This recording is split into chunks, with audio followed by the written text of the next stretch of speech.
Hi hello welcome to our channel. నేను మీ శ్రీ. ఈరోజు మనం చెప్పుకోబోయే కథ ఇష్టమైన సకుడ పార్ట్ 235. కథలోకి వెళ్ళే ముందు వీడియోని లైక్ చేసి హైప్ చేయడం మర్చిపోకండి ఫ్రెండ్స్. ఇప్పుడే మన ఛానల్ని చూస్తున్నట్లయితే వెంటనే సబ్స్క్రైబ్ చేసుకోండి, లేకపోతే మిస్ అయిపోతారు. ఇక వచ్చేయండి. అతను నవ్వుతూ కళ్ళార్పాడు. మరి ఆ రోజు ఎందుకు అలా మాట్లాడావు? నువ్వు డైరెక్ట్గా చెప్పావా లేదా అని చేశా. మొండిదానివి కదా, ఎందుకు చెప్తా అని నవ్వుతూ అన్నాడు. వేద నవ్వుతూ తల పక్కకు తిప్పుకుంది. మరుక్షణం అతని కౌగిలిలో ఒదిగిపోయింది. బట్ నేను ఇప్పుడు అన్ఫిట్ అంట కదా, గైనిక్ డాక్టర్ అన్నది అని వేద చెప్పింది. ఇప్పుడు కాకపోతే నెక్స్ట్ ఇయర్ అన్నాడు హర్ష. ఈలోపు నా ప్రాక్టీస్ కూడా మొదలు పెడతాను. ఎలాగైనా నీ దగ్గర జాబ్ తెచ్చుకుని నీతో పాత ఉండిపోతా. ఆమె నవ్వుతూ చెప్తుంటే అతను గుర్రుగా చూశాడు. అక్కడ కూడా నన్ను ప్రశాంతంగా ఉండనివ్వవా? హర్ష కోపం నటిస్తూ అన్నాడు. ఉండనివ్వనుగా. ఈసారి ప్రేమలో పై చెయ్యి ఆమెదయింది. ఆ రోజు రాత్రికల్లా తిరిగి రిసార్ట్కి వెళ్ళిపోయారు గగన్ ధరణి ఇద్దరు. ఆ స్వెటర్లో మఫ్లర్లలో మునిగిపోయిన ధరణి అతనికి ఎంతగానో ముద్దొస్తోంది. ఫైర్ ప్లేస్కి కాస్త దూరంలో కూర్చున్నారు ఇద్దరు. ధరణి కాళ్ళు గగన్ ఒడిలో పెట్టుకుని అలాగే కూర్చున్నాడు అతను. ఆమెకి నెమ్మదిగా కాళ్ళు నొక్కుతూ ఆమె కాళ్ళ మీద ఒక్కటేశాడు. ఏంటి అని అడిగింది ధరణి అతను కొట్టిన దెబ్బకి చుర్రుమనడంతో. కాళ్ళు కుదురుగా పెట్టుకోలేవా? ఆ మాటకి కాసేపు కుదురుగా ఉంది, కానీ మళ్ళీ కాళ్ళు ఊపడం స్టార్ట్ చేసింది. ఆమె చిన్న చిన్న వేళ్లకున్న మెట్టెలను నెమ్మదిగా తడుముతున్నాడు. ఆమె సన్నటి అందియలతో కాసేపు అతను ఆడుకున్నాడు. అక్కడ విషయాలన్నీ ధరణి తన తల్లికి చేరవేస్తోంది. అతని ఒడిలో ఆమె ఉన్నట్టు లేదు. ఆ సోఫాలో ఏదో పెద్ద రగ్గున్నట్టుంది. ఆమె మొహం కాస్త తప్ప ఏమీ కనిపించడం లేదు. ధరణి నవ్వుతూ తల్లితో ఫోన్ మాట్లాడాక గగన్ ఏమైనా మాట్లాడతాడేమో అన్నట్టు చూడగా అతని నుంచి ఎటువంటి అలికిడి లేదు తనకి. అతను సోఫాలో వెనక్కి వాలిపోయినట్టు కూర్చున్నాడు. అతని చేతులు ఆమె కాళ్ళను నెమ్మదిగా మర్దిస్తున్నాయి. అతని ఆలోచనలు మాత్రం ఎక్కడో ఉన్నట్టు అక్కడంతా నిశ్శబ్దంగా ఉంది. అతను తన వైపు చూస్తున్నాడా లేదా అన్నట్టు చేతులాడించింది. అతను తన వైపు చూడట్లేదు అని ధరణికి వెంటనే అర్థమైపోయింది. ధరణి కాళ్ళు వెనక్కి తీసుకోవడంతో ఆమె వైపు చూశాడు గగన్. ఆమె లేచి కూర్చుంది. ఆమె చేతిని పట్టుకుని అతను ఒడిలోకి తీసుకున్నాడు. ఏమైంది? ముఖం అలా అయింది? ముడిచిన ఆమె పెదవులను చూస్తూ అడిగాడు అతను. ఆమె ఏం లేదన్నట్టు తల ఊపి అతని ఛాతీ మీద చంపానించింది. చలి పట్టట్లేదా నీకు? ఆమె అతని చేతుల మీద తడుముతూ అతని టీషర్ట్ చూస్తోంది. నువ్వున్నావుగా వెచ్చగా. ఆ మాటకి ఇంకేం చెప్తుంది? ఆమె చేతులు అతని ఛాతీ మీద తడుముతున్నాయి. ఆమె తల మీద అతను ముద్దు పెట్టుకున్నాడు. తలకున్న క్యాప్ తీసి పక్కన పడేశాడు. ఆమె జుత్తు చేతులతో వెనక్కి దువ్వాడు. నాకు ఈ ప్రపంచమంతా చాలా చీకటిగా కనిపిస్తోంది. ధరణి ఏదో ఆలోచిస్తున్నట్టుగా చెప్పింది. నాకు కూడా అని అన్నాడతను. ఏం అర్థం కాలేదు ఆమెకి. అతను సమాధానం చెప్పలేదు. ఆమెకి చీకటి ప్రపంచం అతనికి ఎంత వెలుగైనా అది అనవసరమని అతని మాటల్లో చెప్పకని చెప్తున్నా ఆమెకు అది అర్థం కాలేదు. ఇప్పుడు ఈ రూమ్ ఎలా ఉంది? ఆమె అడిగింది. ఆమె నడుము చుట్టూ అతని చెయ్యి బిగుసుకొని ఆమె భుజం దగ్గర అతని ముఖం దాగిపోయింది. ఫైర్ ప్లేస్ నుంచి వచ్చే కొంచెం లైట్, వైట్ బెడ్, చల్లని ఈ గది, వెచ్చగా నువ్వు అని గగన్ చెప్తుంటే మధ్యలో నేనెందుకు అని అడిగింది ధరణి. ఉన్నావు కదా మరి. అలా కాదు, ఇంకెలా? ఊరికే ఈ రూమ్ ఎలా ఉందో అని చెప్తున్నా కదా.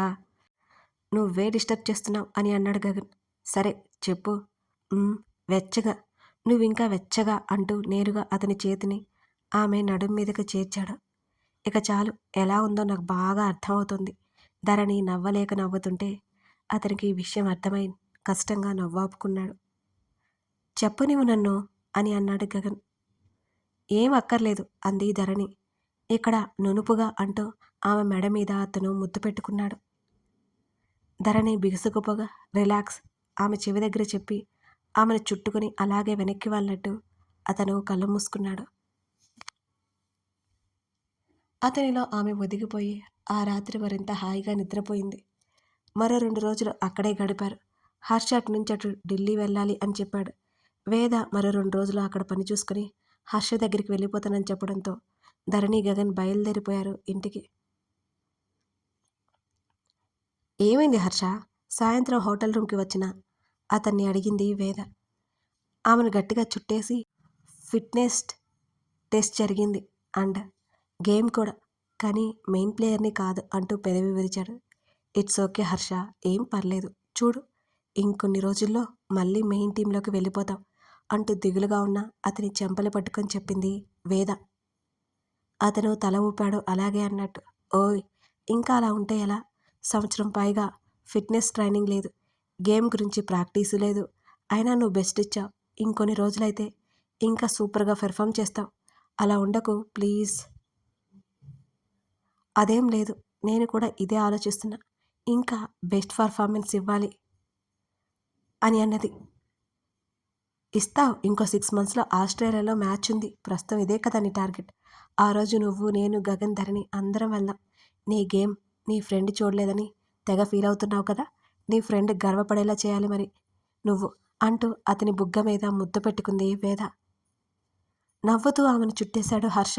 ఆమె తల మీద ముద్దు పెట్టుకుని, వేద, ఈరోజు నేను ఇక్కడ వరకు రావడానికి ఖచ్చితంగా కారణం నువ్వే. కన్ఫ్యూజన్లో కొట్టుకుపోతున్న నన్ను గట్టుకు లాగేశావు. డాడీ వద్దు అంటున్న డాడీతో వాదించి మరి నాకు సపోర్ట్గా నిలిచావు. ప్రతిసారి నాకు టైం ఇస్తూ నన్ను బెస్ట్గా నిలబెట్టావు. ఐఎమ్ సో లక్కీ కదా, హర్ష నిజంగా ఉద్వేగంగా చెప్పాడు. ఓయ్, ఏంటి ఇప్పుడు నన్ను పొగిడే కార్యక్రమం పెట్టుకున్నావు అని అతని బుగ్గలాగి, ఎవరేం చేసినా నీ కష్టం లేకుండా ఇక్కడి వరకు రాలేవు కదా. ఎవరైనా మాట్లాడగలరు, ఎవరైనా చెప్పగలరు, కానీ హార్డ్ వర్క్ చేసేది నువ్వు కదా హర్ష. ఇది నీ క్రెడిట్, మొత్తం నువ్వే చేసావు. ఆమె మాట్లాడుతూ పెదవులు బిగించి కళ్ళలో తిరుగుతున్న నీళ్ళని కష్టంగా ఆపుకుంది. నిజమైన అతని కళ ఆమె కనుల వెంట ఆనంద బాష్పాలను రప్పిస్తోంది. కొన్నాళ్ళ తర్వాత హాస్పిటల్ కారిడార్ మొత్తం నిశ్శబ్దంగా ఉంది. టాప్ ఫ్లోర్ కావడంతో జనాలు కూడా ఎక్కువ మంది లేరు. ఎప్పుడో అక్కడక్కడ ఒక్కొక్కరు తిరుగుతున్నట్టున్నారు. ఓ గోడ మొత్తకి ఒక భుజం ఆనించి అలాగే ఆనుకుని చేతులు కట్టుకుని ఒక పక్కకు వాలినట్టుగా నిలబడి ఉన్నాడు గగన్. అతనికి కాస్త దూరంలో ఆపరేషన్ థియేటర్కి ఎదురుగా మాలవిక, రేవతి కంగారుగా కూర్చుని ఉన్నారు. అతని కుడి చేత్తో ఎడమ చేతి భుజాన్ని పదే పదే రబ్ చేస్తున్నాడు. అతను నిలబడ్డ భంగిమతో పాటు అటు ఇటు కదులుతున్న అతని కనుచూపు నిలకడగా లేని అతని చేతి వెళ్ళి చెబుతున్నాయి అతను ఎంత కంగారుగా ఉన్నాడో. అందరికీ ధరణి చూపు వస్తుందని చెప్పాడు, కానీ నిజానికి ఆమె కంటి చూపు రావడం కష్టమని డాక్టర్లు ఆమెకు బ్రెయిన్ సర్జరీ జరిగినప్పుడే చెప్పారు అతనితో. ఇప్పుడు కూడా ఈ సర్జరీ అయ్యాక ఆమె కంటి చూపు రావాలి. ఒకవేళ రానట్లయితే ఇక ఎప్పటికీ చూపు రాదు. అతని గుండె అలాగే ఆగి ఆగి కొట్టుకుంటూ క్షణానికి అతనిలో ఒత్తిడి పెంచుతోంది ఆమె కోసం. అతని భుజం మీద చేయి పడగానే ఉలిక్కిపడ్డాడు గగన్.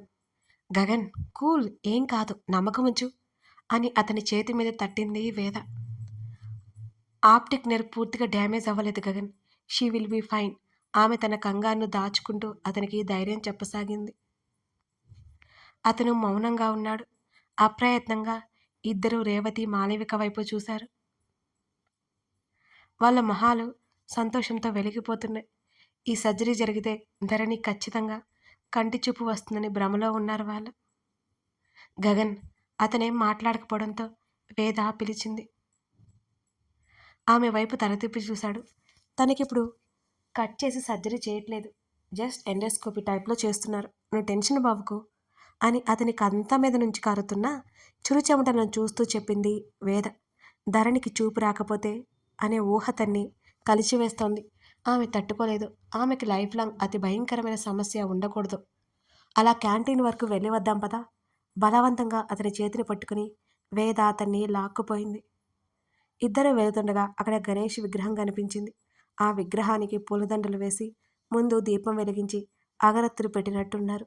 సువాసనలు వెదజల్లుతున్నాయి అక్కడి నుంచి. నేను కాఫీ ఆర్డర్ చేస్తాను, ఈలోపు నువ్వు వచ్చే, ఆ విగ్రహం వైపే చూస్తున్న అతనితో చెప్పి వేద అక్కడి నుంచి వెళ్ళిపోయింది. అతను కాస్త దూరంలో చెప్పులు వదిలేశాడు. అప్రయత్నంగా అక్కడికి వెళ్ళాడు.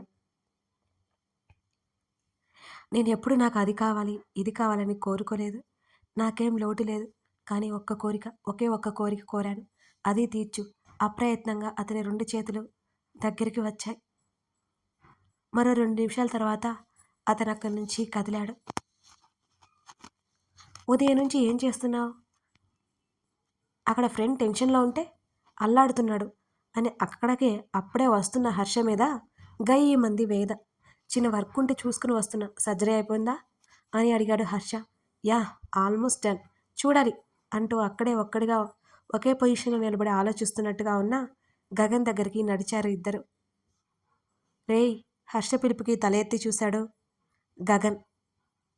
నెక్స్ట్ మంత్ మ్యాచ్ ఉంది, టీంలో నేనున్నాను, ఆస్ట్రేలియాకి టికెట్ చేశాను అంటూ మొబైల్ తీసి చూపిస్తున్నా అతని వైపు ఒక చూపు చూశాడు.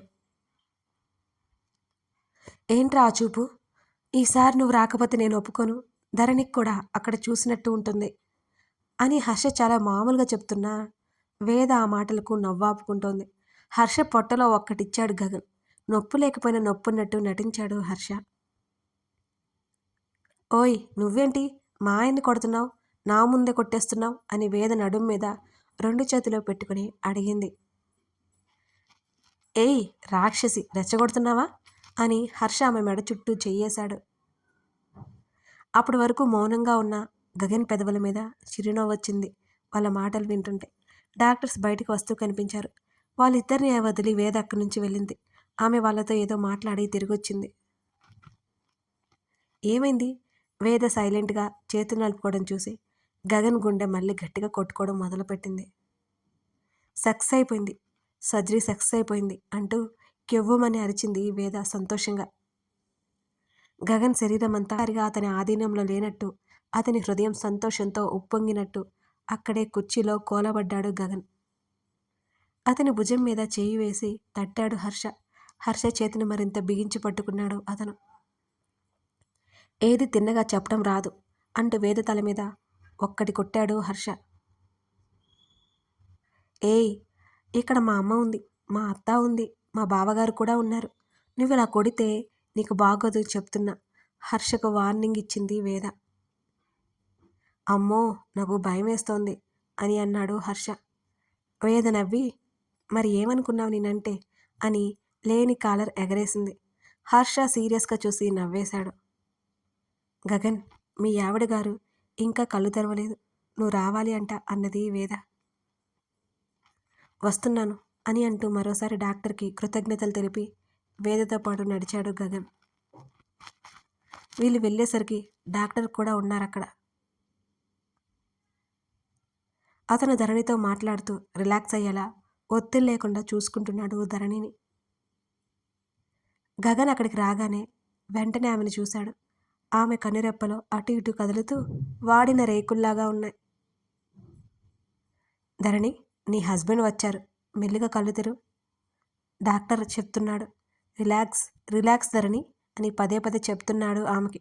గగన్ చెయ్యి అప్రయత్నంగా ఆమె చేతి వేళ్లను బంధించింది. ధరణి నెమ్మదిగా కళ్ళు తెరిచింది. ఒక్కసారిగా ఆ వెలుగు చూడలేక ఆమె వెంటనే కళ్ళు మూసుకుంది. ధరణి స్లోగా, కంగారు పడుకు, స్లోగా అంటూ డాక్టర్ మాట్లాడుతున్నారు. ధరణి నెమ్మదిగా కళ్ళు తెరిచింది. ఆమె కళ్ళు ఆ వెలుగుకి అలవాటు పడ్డానికి కాసేపు పట్టింది. ఆమె కళ్ళ వెంట నీళ్లు వస్తున్నాయి. నర్సు నెమ్మదిగా కన్నీళ్లు తుడిచింది. ఆమెకి మరింత మస్కగా గగన్ రూపం కనిపిస్తుంది. అతని గడ్డం, అతని ముక్కు, అతని చిన్న చిన్న కళ్ళు ఒక్కొక్కటిగా ఆమెకి స్పష్టంగా కనిపిస్తున్నాయి. ఈసారి ధరణి కళ్ళ వెంట ఉద్వేగంగా నీళ్లు బయటకు దూకాయి. కథ కొనసాగుతోంది. కథ నచ్చితే లైక్ చేసి కామెంట్ చేయండి.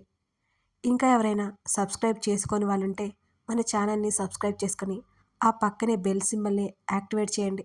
మీకు రెగ్యులర్ నోటిఫికేషన్స్ వస్తాయి.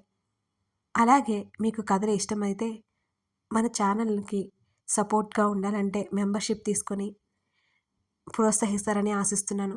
ఇది పూర్తిగా మీ ఇంట్రెస్ట్ మీద ఆధారపడి ఉంటుందండి. ఎపిసోడ్స్ ముందుగా చదువుకోవడానికి అండ్ సపోర్ట్ చేయడానికి ఇది యూజ్ అవుతుంది. మీ ఇంట్రెస్ట్ మీదనే ఉంటుందండి. అలాగే ఇంతగా సపోర్ట్ చేస్తున్నందుకు థ్యాంక్ యూ సో మచ్ అండి.